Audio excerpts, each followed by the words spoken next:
यकीन कीजिए, जब मुझे हिना ने बताया कि हम सूफिया के घर जा रहे हैं तो मेरे जहन में तो समीन ही थी। हम उसी के बारे में सोचकर यहाँ पर आए थे।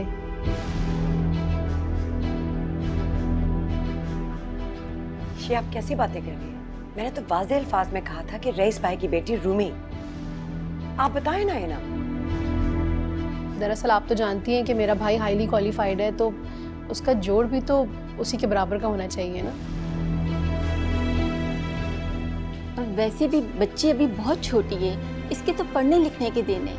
आप कहाँ शादी जैसे झंझट में से फंसा रहे हैं? देखिए, मेरा मकसद बच्ची को हर्ट करना बिल्कुल भी नहीं था, लेकिन हम समीन के लिए सोच कर आए थे, तो आप प्लीज़ उसके लिए ज़रूर सोचिए। समीन का रिश्ता हमजा से तय है, मेरे बेटे हमजा से। क्या क्या कहा? जरा एक दफा फिर से कहना।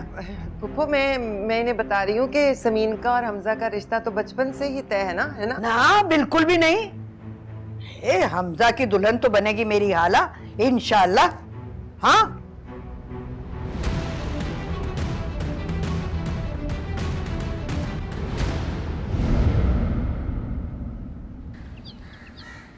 जिस लड़की से मुझे शदीद नफरत है, आपने सोचा भी कैसे कि मैं उसको अपनी बहू बनाऊंगी? ए बीबी, मेरा पोता, मेरी पोती, और तू कौन है? खामखा। तुम देख रही हो सोफिया? हाँ, देख रही है, बड़ी अच्छी तरह से देख रही है, आंखें खोल के। पर आज मुझे समझ में आया है कि ये हर वक्त शाहजहान बेगम क्यों हो रहा था। बेटी देनी थी ना, इसलिए। फुप्पो, हमने तो यही सुना था कि माँ के लिए सारी और रात बराबर होती है। आप पोतियों में फर्क करने लगी। ए बहना, ज्यादा मल का जज्बात बनने की कोई जरूरत नहीं है।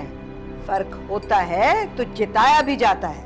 अब अपनी लड़की को देख ले समीन, मरता भी अगर कोई मर रहा होगा ना, मर जाएगा, 2 घूंट पानी नहीं डालेगी उसके हलक में। और मेरी हाला सोते में भी आह निकल जाए, सारी रात कदमों पे खड़ी रहेगी वो। अच्छा, तो अपनी खिदमत गुजारी के लिए आप मासी को अपने पोते की बहू बनाकर मुस्तकिल घर में रखना चाहती है? हाँ, तो हर्ज भी क्या है? भाई, तुम जैसियों के सहारे रहो ना तो आखिरी दिन जिंदगी के बर्बाद हो जाए। जैसी माँ वैसी बेटी। अच्छा फुप्पो, आज तो कह दी आपने ये बात, लेकिन आइंदा अगर ऐसी बात आपके मुंह से निकली ना तो क्या करेगी तू? धमका रही है मुझे? तो फिर तू भी मेरी बात गौर से कान खोल के सुन ले। आज हाला का निकाह मैंने हमजा के साथ ना किया ना, मेरा नाम रिफ़त आरा से बदलकर जिल्लत आरा रख देना। ये मेरा तेरे दिल से जा मिला है, रब से जिसको मांगा